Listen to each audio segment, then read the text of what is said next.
Hello friends, welcome to show mistake. इसका जो पहला वीडियो है वो था 10 कॉमन गीज़र प्रॉब्लम, जिसमें आपने भर भर के प्यार दिया था, यानी लाइक दिया था और भर भर के कमेंट भी आपने किया था। अब उस वीडियो में जितने सारे लोगों ने कमेंट किया था उनका तो मैंने प्रश्न का जो उत्तर है वो दे दिया है, लेकिन इस वीडियो में मैं वही सारे कमेंट को आपके सामने लाऊंगा और आपका जो नाम है वो भी मैं यहाँ दिखाऊंगा। 20 ऐसे लाकी विनर होंगे जिनका नाम मैं यहाँ स्क्रीन पे दिखाऊंगा। आप अपना जो नाम है वो स्क्रीन पे देख सकते हो और आपका जो प्रश्न है उसका जवाब मैं इस वीडियो में दूंगा। तो हमारे साथ बने रहिए और देखते रहिए आपका नाम स्क्रीन पे आया कि नहीं। तो दोस्तों, वीडियो को शुरू करते हैं। पहला जो कमेंट है वो करते हैं Milkha. Bro, breaker trip within half minute after switching on the heater. I have newly installed 4000 watt which MCB needed to solve. देखिए फ्रेंड्स, आपने 4000 वाट का गीज़र लगाया है। अगर आप हिल स्टेशन में रहते हो तो ही आपको 4000 वाट का गीज़र लगाने का ज़रूरत पड़ता है, क्योंकि 4000 वाट यानी 4 किलो वाट का गीज़र कुछ मामूली बात नहीं है। देखिए, एक एसी जो है वो 2000 तक बिजली खींचता है, लेकिन 4000 किलो वाट का गीज़र अपने अपने घर पे लगाया है। वो क्यों लगाया है आपको जानना पड़ेगा।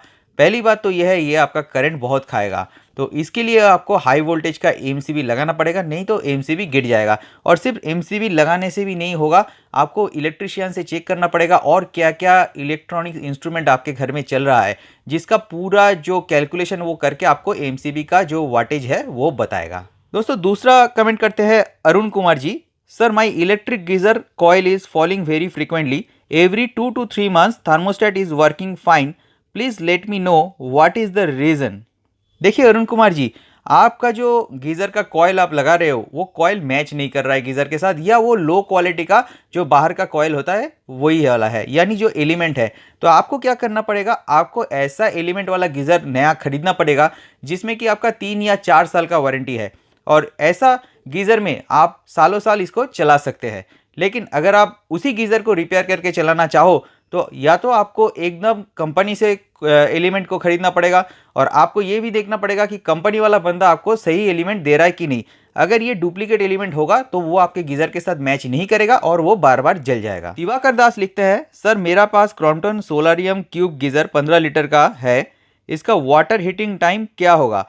मेरा गीज़र 30 मिनट टाइम लेता है वाटर हीट करने, क्या वो सही है? नहीं, ये सही नहीं है। आपको 10 से 15 मिनट लगना चाहिए गीज़र में हॉट वाटर पाने में। तो या तो इसका जो थर्मोस्टेट है वो कम किया हुआ है, आपको इसको मिस्त्री से चेक करवाना पड़ेगा, और बाहर अगर रेगुलेटर है तो उसका हीट आप बढ़ा दीजिए। इमरान हसन लिखते हैं, क्या गीज़र में गर्म पानी के लिए इनपुट भी ऑन रखना पड़ता है? हाँ जी, आपको इनपुट यानी इनलेट को ऑन रखना पड़ेगा, क्योंकि इनलेट से पानी अंदर नहीं जाएगा तो उधर से आउटलेट से गर्म पानी बाहर नहीं आएगा। उदय विकामशी जी लिख रहे हैं, Bajaj 15 litre last year installed, from hot side water drops and both the inlet and outlet port are rusted, what to do? And I want to know how to make sure in case of horizontal storage water heater, which side, left or right side, in and out to buy? देखिए, आपका पहला जो प्रश्न है उसका उत्तर यही है कि ये जो गीज़र है इसका जो बाहर वाला पोर्शन है वो राश गिर गया है, तो इसको आप कुछ कर नहीं सकते हो। आपका जो प्रश्न है उससे ये समझ में तो आ ही रहा है कि आपके वहाँ आयरन का मात्रा बहुत ज़्यादा है, तो आप एक आयरन गार्ड लगा लीजिए, उससे आपका प्रॉब्लम सॉल्व हो जाएगा। गोपी बोदुलेडी जी लिख रहे हैं, MCB tripping on supply to geyser within 2 minute. आपका जो एमसीबी का पावर है उसको बढ़ाना पड़ेगा। देखिए, अगर आपके घर में पुराना फ्यूज टाइप है तो उसका जो वायर है उसको मोटा करना पड़ेगा, उससे आपका सॉल्व हो जाएगा। या तो आपका जो एमसीबी है उसका पावर बढ़ाना पड़ेगा। शायद आपके घर में वायरिंग करते वक्त जो एमसीबी है वही लगा हुआ है, लेकिन उसको आपको कैलकुलेशन करवाना पड़ेगा मिस्त्री से, उसके बाद उसका जो पावर है वो आपको बढ़ाना पड़ेगा। मासूमा मेमन लिखते हैं, मेरा गीज़र जब ऑन करता हूं तो वॉइस आती है सीटी जैसी, it dangerous, what to do, please बता है। देखिए, गीज़र में जो साउंड आता है वो आपका सेडिमेंट की वजह से आता है। जब गीज़र में सेडिमेंट गिरता रहता है तो उससे एक साउंड नॉइज़ क्रिएट हो जाता है, तो इसमें आपको डरने की कोई बात नहीं है। जैसे आप देखेंगे कि पुराना ट्यूबलाइट में कभी कभी साउंड आ जाता है, जब आप ट्यूबलाइट का जो चोक है उसको चेंज करते हो तब भी उसमें कभी कभी साउंड आता है। एक ट्यूबलाइट में साउंड आ रहा है, एक में नहीं आ रहा है। ये गीज़र के साथ भी होता है, तो इसमें आपको डरने की कोई बात नहीं, ये बास्ट नहीं करेगा। संबरन सरकार लिखते हैं, sir in my geyser the plug is become very hot and the plastic cover of the plug is melting after 2 minute of switch on. This problem starts after 10 months. What's the problem? Please tell me solution. देखिए, आपको 15 ampere का plug use करना पड़ेगा और आपका जो board का socket है उसको भी आपको चेंज करना पड़ेगा, यानी बोर्ड में जहां पे आपका प्लग लगता है गीजर का उसको भी आपको चेंज करना पड़ेगा. अगर इससे आपका प्रॉब्लम सॉल्व नहीं होता है तो वहां पे एक नॉर्थ वेस्ट का स्टार्टर लगा दीजिए, तो वो आपका जलेगा नहीं. विपिन ठाकुर जी लिखते हैं, गीजर का स्विच बार बार जल जाता है, please help me on this. देखिए, सभी गीजर का जो स्विच है वो 1 साल 2 साल बाद धीरे धीरे जलना शुरू कर देता है, क्योंकि उसमें हाई लोड पड़ता है. आप कोशिश कीजिए कि एंकर का जो स्विच है उसको लगाने का, वो आपको बहुत दिन साथ देगा, लेकिन जलेगा वो भी. लेकिन क्या होता है, जब उसमें बहुत सारा लोड पड़ता है, गीज़र का लोड बहुत ज़्यादा होता है. अगर आपका 3000 वाट का गीज़र है तो उसमें लोड और ज़्यादा पड़ता होगा. तो आप कोशिश कीजिए एंकर का स्विच यूज़ करने का, उसमें आपका जो लोड है उसको गिरने के बाद भी वो ज़्यादा दिन चलेगा. लोकल स्विच जितना कम हो सके उतना यूज़ कीजिए. मोहम्मद नाफिस साइक लिखते हैं, लो प्रेशर पर अगर प्रेशर वाल्व के बिना गीज़र यूज़ करना पड़े कोई प्रॉब्लम नहीं आएगा, कुछ डैमेज. और सुदर्शन पटनायक भी वही लिखते हैं, yes I also want to know this. जी, कोई प्रॉब्लम नहीं आएगा. आपको देखना पड़ेगा आपका हाई राइज बिल्डिंग तो नहीं है. अगर आपका हाई राइज बिल्डिंग नहीं है और 1 फ्लोर या 2 फ्लोर ऊपर आपका टैंक है तो कुछ प्रॉब्लम नहीं आएगा. आप प्रेशर वाल्व को छोड़ के भी गीज़र को ऑन कर सकते हो. सौनक सूरजी लिखते हैं, मेरा क्रॉम्पटन 5 लीटर इंस्टेंट गीज़र का ग्रीन लाइट ऑन नहीं हो रहा है, इसलिए कब स्विच ऑफ करना है समझ नहीं पा रहा, लेकिन पानी गर्म हो रहा है, क्या प्रॉब्लम हो सकता है? जी, आपका जो इंडिकेटर लाइट है वो कट गया है. आपको किसी मैकेनिक का हेल्प लेना पड़ेगा, वो सिर्फ इंडिकेटर लाइट को रिप्लेस कर देगा तो वो काम बन जाता है. प्रिंस डैनियल लिखते हैं, bro break trips within 15 seconds after switch on the heater. Milkha लिखता है, same problem with me, I have 4 kV newly installed. दोस्तों, आप 4 kV कभी भी इंस्टॉल मत कीजिए अगर आपका हिल स्टेशन ना हो तो, क्योंकि हिल स्टेशन में पानी बहुत ठंडा रहता है, वहाँ बहुत सारा वाटेज यूज़ करना पड़ता है गीज़र को जल्दी से पानी गर्म करने के लिए. लेकिन नॉर्मल जो एरिया होता है वहाँ 2 किलोवाट सफिशियंट है. और जो इंस्टेंट गीज़र आता है वो तो 3 किलोवाट का, या जो 6 लीटर वाला गीज़र आता है वो भी 3 किलोवाट का होता है. तो आपका जो प्रॉब्लम है, अगर नया है आपका गीज़र तो एमसीबी का पावर आपको बढ़ाना पड़ेगा, और अगर आपका गीज़र पुराना है तो गीज़र शॉर्ट हो गया है, आपको उसको चेक करवाना पड़ेगा. मिलिंद पाटिल जी लिखते हैं, भाई मेरे पास क्रम्पटन का 3 लीटर का गीज़र है, बट उसका जो गर्म पानी आउटलेट का पाइप है वो निकल जाता है. 3 बार फ्लेक्सी पाइप चेंज कर चुका हूँ, शायद उसमें प्रेशर क्रिएट होता है, लेकिन क्यों, सोल्यूशन बताए. देखिए, जो फ्लेक्सी पाइप है अगर वो प्लास्टिक का होगा और उसका जो पाइपलाइन है वो किसी कारण से आपका हीट हो जा रहा है तो ये प्रॉब्लम हो सकता है. मेटल फ्लेक्सी पाइप आपको यूज़ करना पड़ेगा, और एक फिक्स्ड फ्लेक्सी पाइप होता है, वो फ्लेक्सी पाइप नहीं है. मिस्त्री लोग जो स्टील पाइप है उसके ऊपर बालू घुसा के उसको जो बेंड करते हैं और उसके बाद फिक्स करके लगा देते हैं. तो ये वाला पाइप आपका नहीं निकलेगा, आप वैसा पाइप मिस्त्री से बना के लगा सकते हो. राकेश पांडे लिखते हैं, my geyser giving hot water through cold water line, what is the reason. देखिए, आपका अगर गीज़र नया है तो उसमें इनलेट आउटलेट जो लाइन रहता है वो गलत लगा हुआ है, उसको आपको ठीक करवाना पड़ेगा. और अगर आपका गीज़र पुराना है तो इसमें आपको क्या करना पड़ेगा, थार्मोस्टेट चेंज करवाना पड़ेगा, क्योंकि थार्मोस्टेट खराब है. दिव्येश कारपेंटर लिखते हैं, सर गीज़र मिक्स वाटर नहीं दे रहा है, या तो बहुत हीट देता है या बिल्कुल कोल्ड, रेगुलर मिक्स वाटर नहीं आ रहा है, प्लीज़ रेस्पॉन्स. देखिए, मिक्सिंग जो वाटर है वो मिक्सिंग टैप देता है. अगर आप गीज़र का जो रेगुलेटर है उससे ठंडा गर्म पानी चाहते हो तो वो आपका उतना कारगर नहीं होगा जैसा कि आपका मिक्सिंग टैप देता है, क्योंकि उसमें क्या होता है, एक टाइम के बाद वो कट आउट हो जाता है. तो आपको एकदम परफेक्ट हॉट वाटर या परफेक्ट कोल्ड वाटर आपको उसमें से नहीं मिलेगा, तो इसके लिए आपको मिक्सिंग टैप लगाना पड़ेगा. चलिए, अंकित कुमार जी लिखते हैं, गीज़र जिस दीवार पे लगा हुआ है उस दीवार को गर्म कर दे रहा है. गीज़र में गर्म पानी रखा हुआ है तो वो कुछ देर बाद ही ठंडा हो जाता है। क्या प्रॉब्लम है, प्लीज़ बताएं। देखिए, ये प्रॉब्लम एक रेयर प्रॉब्लम है। इसमें क्या होता है, गीज़र का जो आउटर का बॉडी है और जो इनर टैंक है, उसके बीच में जो गैप रहता है वो डैमेज हुआ है।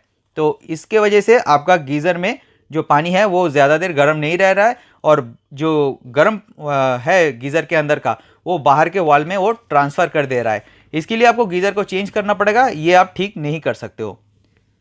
मोइज बस्ता वाला लिखते हैं, गीज़र स्टार्ट करने पर ग्रीन लाइट ही आ रहा है और पानी गर्म भी नहीं हो रहा है।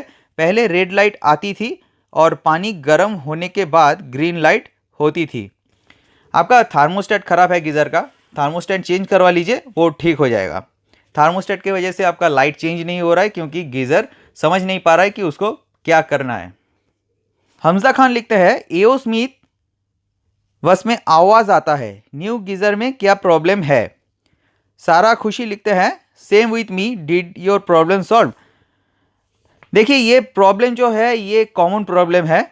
जो गीज़र में साउंड आता है, ये आपका वही आपका ट्यूबलाइट के जैसे आपका साउंड आता है, वैसा ही बात है। किसी किसी गीज़र में साउंड आता है, और धीरे से देखिए, दो गीज़र आपका सेम कंपनी का लगाइएगा तो अलग अलग मॉडल लगाइएगा। एक मॉडल में आपका देखिएगा कुछ भी साउंड नहीं आ रहा है, दूसरा मॉडल पे आपका थोड़ा थोड़ा साउंड आ रहा है।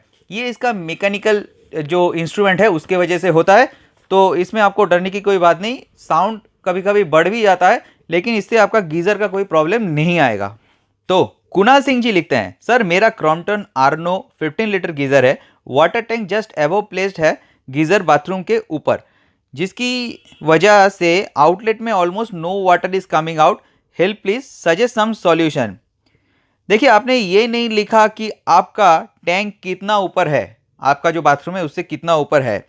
आपको एक ही काम करना पड़ेगा, आपका जो गीज़र का प्रेशर वाल्व है उसको खोल देना पड़ेगा। कभी कभी प्रेशर वाल्व भी खराब रहता है, तो आप प्रेशर वाल्व को खोल दीजिए, उससे आपका जो प्रॉब्लम है वो सॉल्व हो जाएगा। आयस अहमद दर लिखते हैं, what if geyser water heat up reversely, that is cold water tap pour hot water. देखिए, आपका गीज़र अगर नया है तो जो कनेक्शन है उसको रिवर्स कर दीजिए, यानी जो आपका कनेक्टिंग पाइप है उसको रिवर्स कर दीजिए, तो प्रॉब्लम इसका सॉल्व हो जाएगा। अगर आपका गीज़र ओल्ड है तो थार्मोस्टेट खराब हो चुका है। तो दोस्तों, ये था 20 प्रॉब्लम जो एकदम नया है, और शायद आपको इससे हेल्प मिलेगा, आप समझ पाइएगा कि आपके गीज़र में क्या प्रॉब्लम है। आपका प्रश्न का उत्तर यहाँ नहीं आया और या आपका नाम यहाँ पे नहीं दिखा, चिंता करने की कोई बात नहीं। चलिए, और 5 बोनस प्रश्न हम ले लेते हैं जिनमें आपका नाम शायद आ जाए। तो चलिए, और बोनस 5 प्रश्न की तरफ चलते हैं। तो शर्मिष्ठा मित्रा जी लिखते हैं, with in 24 hours after installing water is leaking from safety valve, what should do now. Bajaj 10 litre storage new शक्ति वाटर हीटर है। देखिए, जो सेफ्टी वाल्व है वो डिफेक्ट है, आप कॉल सेंटर में कॉल लॉगिन कर दीजिए, आपका जो सेफ्टी वाल्व है वो लोग फ्री में रिप्लेस कर देंगे। अंबिका लेंगर जी लिखते हैं, sir I felt current shock when the geyser switch is of but plug is connected, if I disconnected the plug I don't feel current shock. देखिए, इसका एक ही सॉल्व है। आपका जो वॉल सॉकेट है जिसमें आपका प्लग लगता है, तो उसके अंदर जो नेगेटिव और पॉजिटिव का वायर है वो गलत दिशा पे लगा हुआ है। तो क्या होगा, राइट साइड में आपका पॉजिटिव रहना चाहिए, तो वो किसी तरह लेफ्ट साइड में मिस्त्री ने लगा दिया होगा। तो आपको क्या करना पड़ेगा, किसी मिस्त्री से उसको खुला के उसका जो सॉकेट है उसमें वायर को चेंज करना पड़ेगा। आप पहले इसको चेक भी कर सकते हो, आप एक टेस्टर से देख लीजिए कि जो राइट साइड है उसमें लाइट जल रहा है कि नहीं जल रहा है। अगर आपका राइट साइड यानी 2 छेद में राइट साइड में आपका लाइट जल रहा है, तो इसका मतलब वो ठीक दिशा पे है। अगर वो लेफ्ट साइड में जल रहा है तो वो गलत दिशा पे है, इसीलिए आपको करंट मार रहा है। और ये भी हो सकता है जब गीजर का जो सॉकेट है उसमें फिट करने के टाइम में मिस्त्री ने गलत किया होगा। तो गीजर का जो प्लग लगता है सॉकेट में उसको भी आपको चेक करना पड़ेगा, यानी उसका भी राइट साइड में ही जो पिन है उसमें आपका करंट घुसना चाहिए। तो जो पॉजिटिव वायर है उसको अगर गलती से लगाया होगा तो आपका करंट मारेगा तो करंट उल्टी दिशा से फ्लो हो जाता है। ये आपको चेक करना पड़ेगा, इसको ठीक करने से आपका गीजर में और करंट नहीं मारेगा। अक्षय आर्या जी लिखते हैं, सर गीजर का बार बार रीसेट करना पड़ रहा है, वरना वो नहीं होता, रीसेट करने के बाद वो ऑन हो जाता है, लेकिन कुछ टाइम बाद फिर रीसेट करना पड़ रहा है, सॉल्यूशन बताएं। और एक्स मैक लिखते हैं, Akshay Arya having same problem, did you fix, what the issue. आप दोनों का एक ही प्रॉब्लम है, आपका जो थार्मोस्टेट है वो खराब हो चुका है, थार्मोस्टेट को चेंज करना पड़ेगा। किसी भी हो, नया हो या पुराना हो, उसका थार्मोस्टेट खराब है, उसको चेंज करना पड़ेगा, ये प्रॉब्लम सॉल्व हो जाएगा। साहिल चंदना जी लिखते हैं, my geyser is not in frequent use this days, but using after a few days it gives rotten smell up fast, then normal water without smell will come out, what could be the reason. देखिए, जो आप बहुत दिन से geyser use नहीं कर रहे हो, इसके वजह से क्या हो रहा है, आपका वहाँ का पानी जो है वो भी थोड़ा खारा पानी है और इसमें बैक्टीरिया फॉर्म कर जा रहा है। जब आप बहुत दिन बाद गीज़र से पानी निकाल रहे हो तो वहाँ से बैक्टीरिया का जो गंध है वो छोड़ रहा है।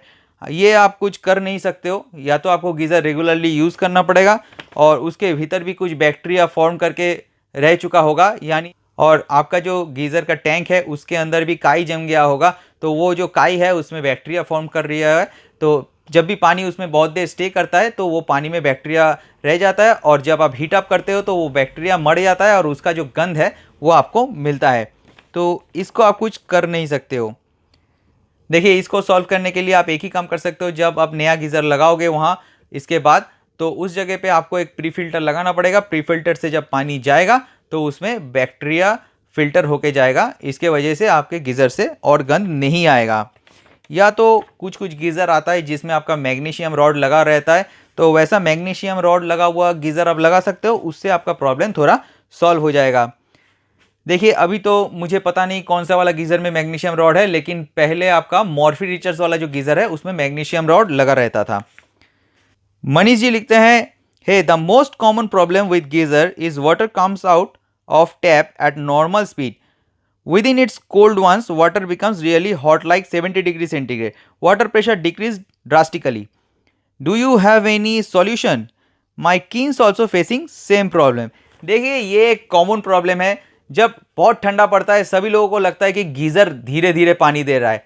ऐसा कोई बात नहीं है, बात यही होता है कि जब पानी बहुत गर्म हो जाता है तो पानी हल्का हो जाता है, और जब आप पानी ठंडा पानी निकालते हो तो वो पानी भारी पानी रहता है, वो बहुत जल्दी नीचे उतर जाता है। लेकिन जब आप बहुत हीट अप पानी लेते हो गीज़र से तो पानी हल्का हो जाता है और नीचे भी उतना हाई प्रेशर से नहीं उतरता है, तो आपको लगता है कि पानी थोड़ा कम उतर रहा है। ये सबका एक ही प्रॉब्लम है। इसका एक ही कारण है कि जो एकदम हीट अप पानी होता है ना, वो हल्का होता है और वो नल से उतना जल्दी नहीं नीचे उतरता है, और वो चाहता है कि ऊपर की तरफ जाए क्योंकि उससे धुआं निकलता है ना। तो ये कोई प्रॉब्लम नहीं है। तो फ्रेंड्स, आशा करते हैं वीडियो आपको अच्छा लगा होगा, लेकिन वीडियो अच्छा लगने से भी आप लाइक कहाँ करते हो? लाइक करो या ना करो, वीडियो को शेयर ज़रूर कर देना, किसी बंदे का अच्छा हो जाएगा। और दोस्तों, वैसे ही क्वालिटी कंटेंट बहुत कम है और यूट्यूब ये बताता है कि आप सब्सक्राइब करके बेल आइकन को प्रेस नहीं कर रहे हो। तो दोस्तों, अगर आपको क्वालिटी कंटेंट चाहिए और हम जैसे जो यूट्यूबर है इन लोगों को थोड़ा सा भी आप सपोर्ट करना चाहते हो, तो सब्सक्राइब बटन को क्लिक करके बेल आइकन को जरूर प्रेस कर देना। मिलते हैं ऐसे ही किसी नए वीडियो पे।